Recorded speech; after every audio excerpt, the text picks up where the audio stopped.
Questões de Biologia, 41. A Companhia Ambiental do Estado de São Paulo, a CETESB, finalizou o laudo técnico que fundamenta o auto de infração responsabilizado uma usina produtora de cana-de-açúcar e álcool, pelo derramamento de resíduos de cana-de-açúcar com alta carga orgânica no rio Piracicaba. O incidente resultou a morte de mais de 235 mil espécimes de peixe. Vamos lá. A morte dos peixes após o incidente do rio Piracicaba, reportado no texto, é consequência do quê? Então vamos lá. Quando ele tem muita matéria orgânica que ele depositou nos rios, pode acontecer duas situações. Essa alta concentração de matéria orgânica, ela pode tanto aumentar a proliferação de algas pirrofíceas, tá? E também pode aumentar a concentração de bactérias aeróbias. Vamos lá descobrir o porquê. Nas algas, a gente tem um fenômeno que, ao florescimento das águas, chamado de eutrofização, que, consequentemente, acontece com que ele consome muita alta proliferação, consequentemente, ele consegue fazer um tampão de luz solar, afetando os peixes e também favorecendo o crescimento de bactérias aeróbias. Por sua vez, as bactérias aeróbias, ela vai ter o crescimento e vai ter um aumento de um consumo excessivo de oxigênio dissolvido na água. Consequentemente, ao decréscimo dos peixes, que eles vão morrer por falta de oxigênio que tem na água. Lembra, são bactérias aeróbias, ou seja, elas consomem oxigênio.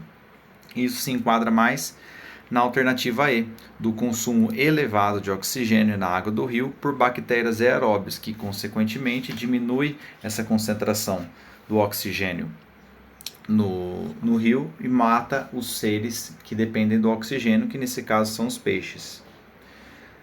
42. Uma célula na gônada de um artrópode apresenta 10 cromossomos no final da telófase 2. Então ele tem 10 cromossomos na telófase 2. Serão encontrados 40 moléculas de DNA nesse artrópode durante qual fase? Se a gente está falando na questão do telófase 2, a gente está falando da nossa queridíssima meiose, que tem uma equação reducional. Então a gente passa primeiro na parte 1, depois na parte 2. Lembrando sempre da ordem: prófase, metáfase, anáfase e telófase 1 e 2. Vamos lá. Então, se tem 10 na telófase 2, consequentemente, antes da disjunção deles, que é na metáfase 2, a gente vai ter então 20 cromossomos no final da telófase 2.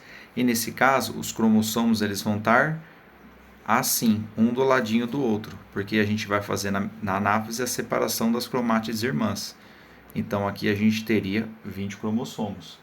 Mas nesse caso não daria certo, então a gente teria que ver que a gente precisaria de 40 cromossomos.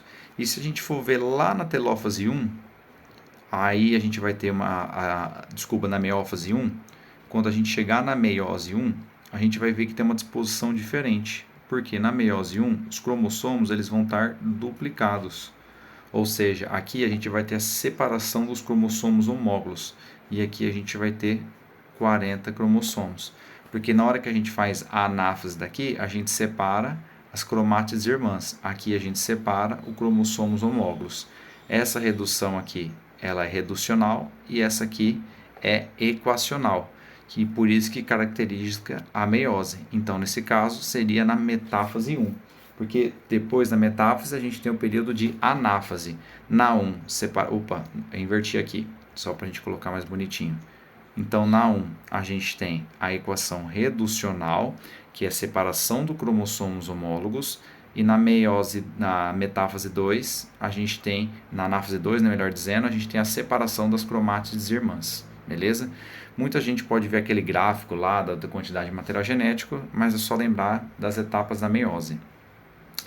43, uma questão super tranquila.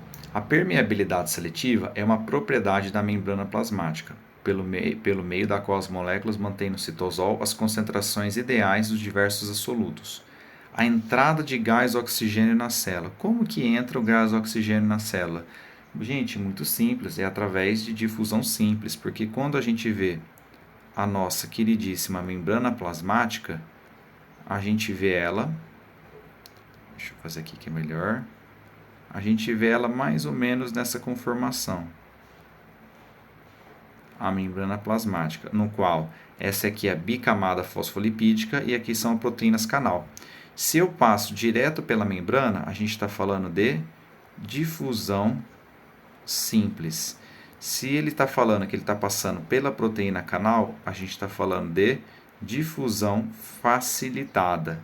Lembrando que eles que são apolares, substâncias apolares e pequenas polares, bem pequenas, sempre por difusão simples. E quando é proteínas grandes polares, a gente está falando de difusão facilitada, porque a gente vai precisar de um canal. E a osmose? A osmose, lembra que a gente está falando de única e exclusivamente de água. Osmose tem a ver com água. Nesse caso, é difusão simples. Lembrando que transporte ativo, a gente está pensando, por exemplo, na bomba de sódio e potássio, e na pinocitose seria, nesse caso, a entrada de líquidos na nossa célula, beleza? Então, é difusão simples. 44. Os vírus são identidades biológicas que apresentam diversas estratégias de replicação no interior da célula. Na replicação de um retrovírus, se a gente está falando do retrovírus, ele falou que tem uma característica, que ele tem uma enzima chamada de transcriptase reversa. Ou seja, tem que lembrar que ele consegue fazer DNA a partir de RNA. Os ácidos nucleicos virais são fabricados no interior da célula hospedeira conforme a sequência de eventos. Como essa sequência de eventos? Vamos lá. A gente primeiro vê o dogma da biologia. O DNA, a gente converte ele em RNA. E o RNA, a gente converte ele em proteínas. Lembrando, se a gente está falando dessa parte azul, a gente está falando de transcrição. Se a gente está falando de RNA e proteína, estamos falando em tradução. E além disso, a gente pode falar aqui também que o próprio DNA ele pode formar o próprio DNA no processo de replicação do DNA. Só que nesse caso, o vírus, principalmente o retrovírus, por exemplo, o vírus do HIV, ele tem uma enzima, a enzima transcriptase reversa. Transcriptase reversa, esse TR, que ele converte o RNA em DNA. Então essa é a ordem. O vírus, que propriamente é de RNA, ele primeiro tem a ação da transcriptase reversa e forma o DNA, depois ele transforma em um RNA viral e posteriormente na proteína viral. Então, em que alternativa que primeiro tem a transcrição reversa do RNA, ou seja, transcrição reversa do RNA, então eu já excluo DNA e DNA, sobrando essas três. Depois tem a síntese da cadeia complementar de DNA, que a gente está formando DNA. Depois a gente tem a transcrição dele em RNA e depois a tradução do mesmo, que é a alternativa A. É só seguir a ordem do dogma central da biologia. Vírus HIV, ele tem RNA, é um vírus de RNA. Ele converte primeiro o RNA em DNA. Consequentemente, ele tem que fazer uma fita dupla para formar o DNA e posteriormente com essa fita dupla, o DNA completo, ele faz a transcrição e depois a tradução. É assim que funciona o vírus, por exemplo, do HIV. Show! Vamos lá. A imagem a seguir mostra a palmeira, apresentado o caule encurvado. Beleza. A curvatura para cima da parte superior do caule dessa palmeira é caracterizada pelo geotropismo, ou seja, o que é o geotropismo? É a afinidade que ele tem com a terra. Se ele está curvando para cima, o geotropismo é negativo. Não se esqueçam, plantas que têm a raiz ou o caule voltada para baixo, voltada para a terra, o geotropismo é positivo, mas como a curvatura está para cima, ele é negativo.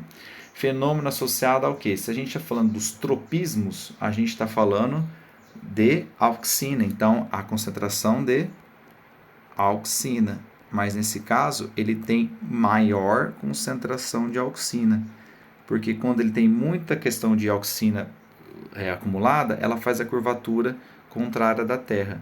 Então, nesse caso, ela é negativa, maior e auxina. Nas provas costumam falar ou de geotropismo ou de fototropismo. Muito bom. Seleção brasileira de futebol feminino teve uma enorme perda antes da semifinal dos Jogos Olímpicos de 24 contra a Espanha. A lateral Tramires sofreu um rompimento ligamentar do tornozelo direito e ficou fora do restante da Olimpíada. A atleta Tamires afastou-se dos Jogos Olímpicos de Paris porque na região do seu tornozelo houve o quê? Vamos lá, se ela rompeu um ligamento, a gente tem que lembrar o que é um ligamento. Se a gente está falando de um ligamento, a gente está falando da união de duas estruturas. A gente está falando que é a união de osso com osso. Isso é um ligamento, ele liga um osso contra o osso. Só para a gente fundamentar, e o que é então um tendão? O tendão é nada mais que o ligamento de um músculo com um osso. Lembra, a gente não movimenta o osso, a gente movimenta o nosso músculo. Consequente, quando eu mexo o músculo, eu mexo o osso respectivo, através do tendão. E quando a gente está falando de ligamento, a gente está falando de estrutura que liga osso no osso.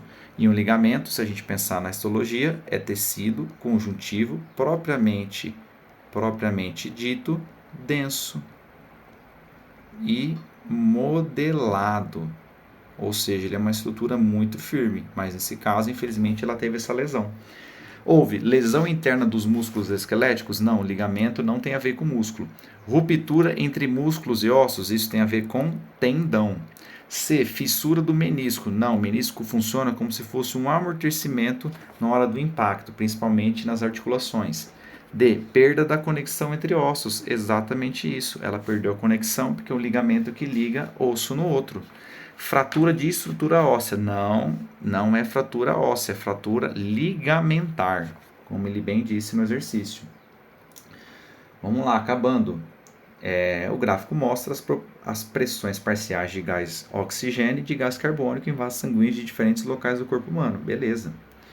No gráfico, as pressões parciais desses dois gases no sangue que circula no átrio esquerdo do coração e o sangue que circula nas artérias pulmonares são representadas por... Então, vamos lá. Vamos fazer um desenho do coração extremamente simples, extremamente lúdico. Então, aqui a gente tem o nosso querido coraçãozinho. E aqui a gente tem a divisão deles. Então, aqui a gente tem o septo e aqui a gente vai fazer as ligações. Lembrando, se a gente está falando do lado esquerdo, a gente está falando do átrio esquerdo e ventrículo esquerdo, átrio direito e ventrículo direito. Coloquei essas cores para lembrar que o vermelho é um sangue rico em O2 e rico em O2 e azul porque é um sangue rico em gás carbônico. E também tem a questão dos átrios e artérias. Se então está chegando no meu átrio, a gente está falando que é uma veia. Se está chegando no nosso átrio, é uma veia. Se ele está saindo do ventrículo, a gente está falando de uma artéria. Se ele está saindo de um ventrículo, a gente está falando de artéria. Se ele sai do ventrículo esquerdo, a gente está falando da artéria aorta. Se ele sai do ventrículo direito, a gente está falando da artéria pulmonar. Se ele chega no átrio esquerdo, a gente fala que é a veia pulmonar. E se está chegando no átrio direito, é a veia cava. Lembrando agora, se ele está chegando no lugar que é azul, a veia cava, tem muito gás carbônico. Se a artéria pulmonar está saindo do ventrículo direito, que tem muita pressão de gás carbônico, ele é rico em CO2. E as outras são vermelhinhas. Átrio esquerdo. O átrio esquerdo é rico em CO2. Então a gente vê aqui no gráfico qual desses aqui dá para enquadrar o CO2. Então a gente pode eliminar a 3, a 4 e a 5. Pode ser tanto a 1 quanto a 2. Então a gente elimina a 3 e a 4. Porque o átrio esquerdo ele é rico em oxigênio. E a artéria pulmonar? Bom, a artéria pulmonar ela é rico em, olha, CO2, porque ela vai bombear o sangue rico em CO2 para o pulmão. Nesse caso, se ele é rico em CO2, a gente consegue eliminar 1, a gente consegue eliminar, vamos cortar em cima, né? Fica mais fácil. A gente consegue eliminar 1, a gente consegue eliminar 2 e a gente também consegue eliminar 3, podendo ser a 4 e a 5. Nesse caso, então a gente elimina no segundo o 2 e o 3, sobrando apenas a 2 e a 4. Desenho bem simples de coração, uma questãozinha mais de anatomia e fisiologia. Vamos lá, questãozinha de genética. No heredograma, as figuras geométricas preenchidas pela cor preta representam indivíduos que manifestam uma doença causada por uma mutação gênica autossômica, ou seja, ele falando que é de azão azinho, porque ele falou que ele é autossômica. Vamos lá.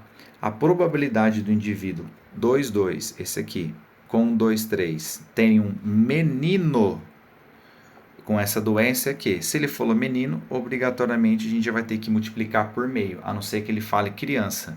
Se ele falar menina, multiplica por meio, menino multiplica por meio. Vamos lá. Então, eles terem um filho menino com essa doença. Então, eles têm que ter um menino e, nesse caso, ele tem que estar doente. Se ele tem que estar doente, vamos fazer com azão, azinho para ficar fácil? Um dos azinhos, ele vai ser azinho, azinho. Um dos azinhos veio da mãe e um dos azinhos veio do pai. Como o pai e a mãe não são doentes, obrigatoriamente eles são heterozigotos. Mas olha que interessante, o que acontece no 3? Só vendo a família aqui do 3, ele tem um irmão.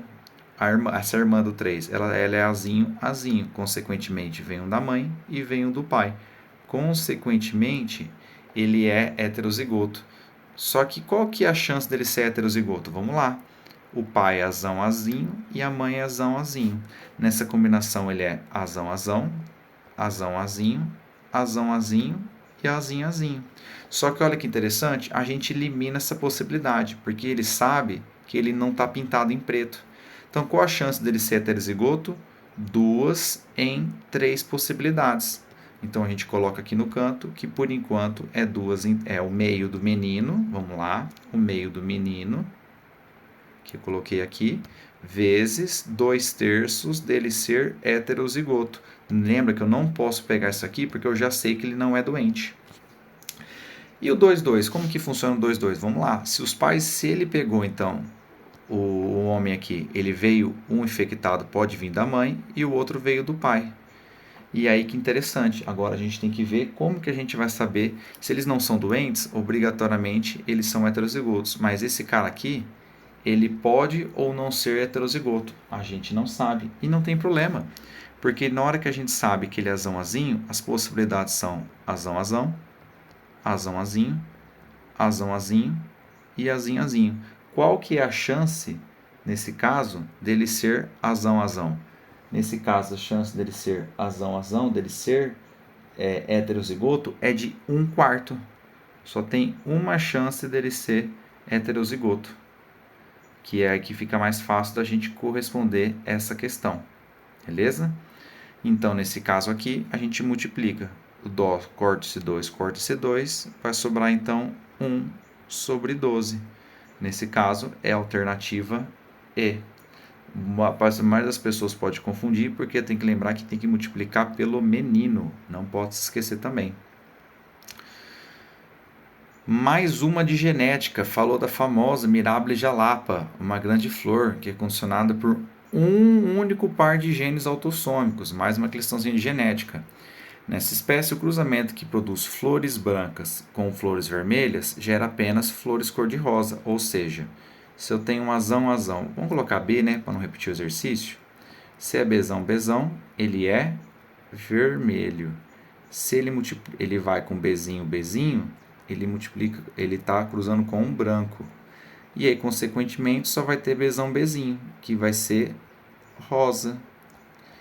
E ele mostra uma população em equilíbrio gênico, ou seja, o equilíbrio de Hardy-Weinberg, composta de 6.000 indivíduos dessa espécie. 540 produz flores vermelhas, as demais apresentam flores brancas e rosa, e ele quer saber a quantidade de plantas que são rosas. Agora ficou um exercício fácil, por quê? Vamos lá.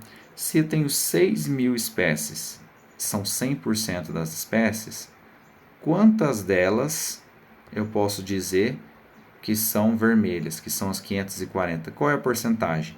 Corto o zero com esse zero, corto esse zero com esse zero, e esse zero de baixo com o zero de cima. Então, meu x vai ser de 9%. Ou seja, 9% é a quantidade de que estão bezão, bezão, bezão. E a gente lembra, na equilíbrio Hardy-Weinberg, vamos tirar o zoom aqui, a gente lembra que o P mais Q é igual a 1. Consequentemente, o P vai ser de 0,3, por causa que ele é metade disso aqui, ou seja, raiz menor dizendo. Consequentemente, o meu Q ele vai ser 0,7. Olha como ficou fácil agora. Ele quer saber as plantas cor-de-rosa dessa população. E a gente entra novamente naquela questão vamos fazer as formulinhas de novo? Formulinhas de Heisenberg. P² mais 2pq mais q². Isso tudo é 100%. E a outra formulinha, que P mais Q é igual a 1. Se eu descobrir que 9% são besão, ou seja, são 0,3. Consequentemente, o Q é 0,7 e aqui seria, no caso, 49%, porque é 0,7 ao quadrado. E o 2pq ficou muito fácil, é 2 vezes 0,3 vezes 0,7. Isso dá um total de 42%, apesar de que a gente já saberia a partir de fazendo essas somas. Então, é 42% dos que eu tenho, 42%. Só que nesse caso, Paulo, você tem 100% de todas as plantas, são 6.000, que ele falou no exercício. Só que, na verdade, eu só quero 42% delas. Quantas plantas são? Corta 0 e 0, 0 e 0. 42 vezes 60.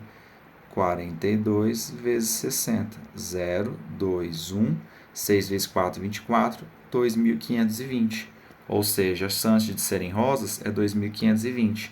Lembrando, nessa população de Heisenberg, P² significa homozigoto dominante, vermelho. Q², homozigoto recessivo, branco. 2pq, heterozigoto, que é o rosa. Por isso que a gente achou esses 42%. 50, vamos lá, a última questão de biologia. Charles Darwin, falou de Darwin, falamos de seleção natural. Entendeu que a vida no nosso planeta está unida por uma rede de relações genealógicas, criada por um processo de descendência com modificação. Beleza. Assim, todos os seres vivos são relacionados por descendência comum, em graus variados de parentesco. A diversidade da vida é em função do tempo. Os seres vivos são diversos porque se tornaram diversos ao longo do tempo e não porque foram criados. Ou seja, ele está rebatendo Lamarck, que ele diz que já existiam seres vivos de diferentes características e aí o meio selecionou aqueles mais bem aptos, mais preparados, mais adaptados ao meio, e não o contrário, que o Lamarck dizia: a girafa só tem um pescoço grande porque ela fazia esforço para alcançar a fruta lá em cima da árvore. E não, Darwin falava, existia girafas de pescoço grande, pescoço curto, só que aquelas que tinham pescoço grande prevaleceram na pescoço curto, consequentemente só sobreviveram as girafas com essa adaptação. O excerto revela que, vamos lá, olha aqui, D, o efeito da seleção natural sobre a diversidade dos indivíduos nas populações. Exatamente isso que o excerto quer dizer. As outras não tem nada a ver, por exemplo, surgimento aleatório de novas espécies, não. O resultado do uso frequente, não. Isso tem a ver tudo com Lamarck, beleza? Então, por isso a questãozinha D. Quaisquer dúvidas, vocês mandam nos comentários que a gente pode refazer elas aqui, pode tentar fazer alguma explicação que não entendeu muito bem. O pessoal teve dificuldade nessa do Heisenberg, também podemos fazer de outra forma. Essa aqui também do pulmão, entender um pouco como que funciona a anatomia. Essa aqui da transcriptase o pessoal teve um pouco de dificuldade, mas são questões não tenham dificuldade, beleza?